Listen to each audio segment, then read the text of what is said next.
qaba fuula koo duraa abdiin qaba biyyi lafaa kun raafamus Yesuus jira. Abdiin qaba fuula koo duraa abdiin qaba biyyi lafaa kun raafamus Yesuus jira. Abdiin qaba fuula koo duraa abdiin qaba biyyi lafaa kun raafamus Yesuus jira. Abdiin qaba fuula koo duraa abdiin qaba biyyi lafaa kun raafamus Yesuus jira. Yesuus jira.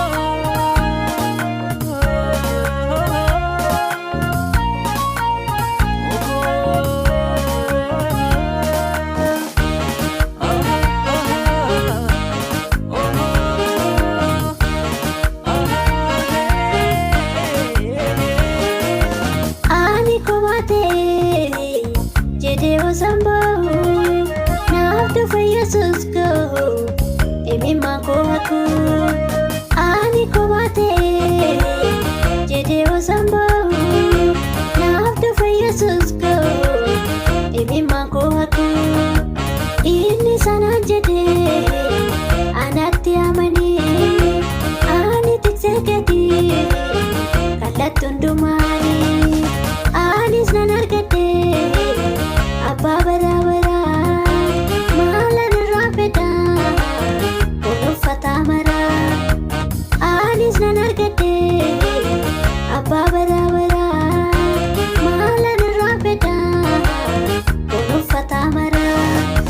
Abdiin qaba fuula koo duraa abdiin qaba biyyi lafaa kun raafamus Yesuus jira. Abdiin qaba fuula koo duraa abdiin qaba biyyi lafaa kun raafamus Yesuus jira. Abdiin qaba fuula koo duraa abdiin qaba biyyi lafaa kun raafamus Yesuus jira. Abdiin qaba fuula koo duraa abdiin qaba biyyi lafaa kun raafamus Yesuus jira.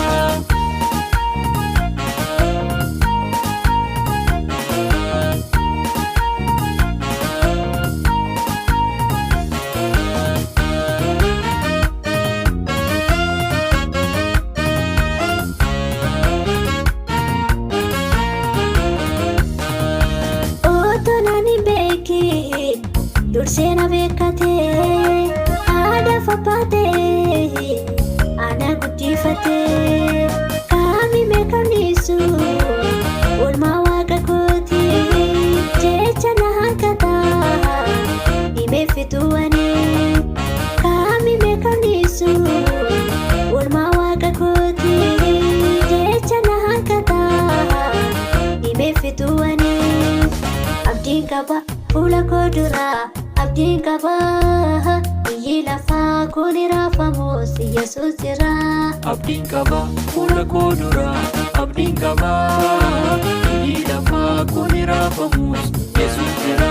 Abdiin qaba fuula koo duraa abdiin qaba biyyi lafaa kun raafamus Yesuus jira.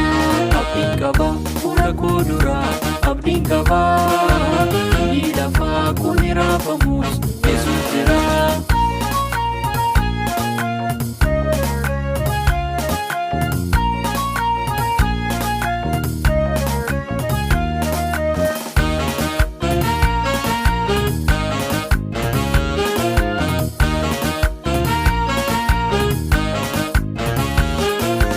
Injiru Yesuus go, fakkaatan akka kee duuba madaa jettee kan nama tuffanne ati anaaf oolte oolmaa baay'ee jaalala fannoorraa ani hin daaganne cubbuu kootiif jettee dhiiga kee lolaastee du'a na oolchuudhaa lubbuu kee naaf laattee cubbuu kootiif jettee dhiiga kee lolaastee du'a na oolchuudhaa lubbuu kee naaf laattee. Abdiin qaba fuula koo duraa abdiin qaba biyyi lafaa kun raafamus Yesuus jira.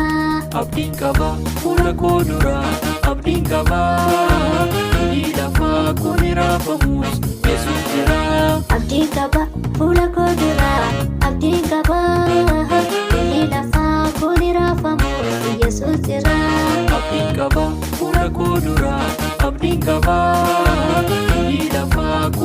raafamus Yesuus jira.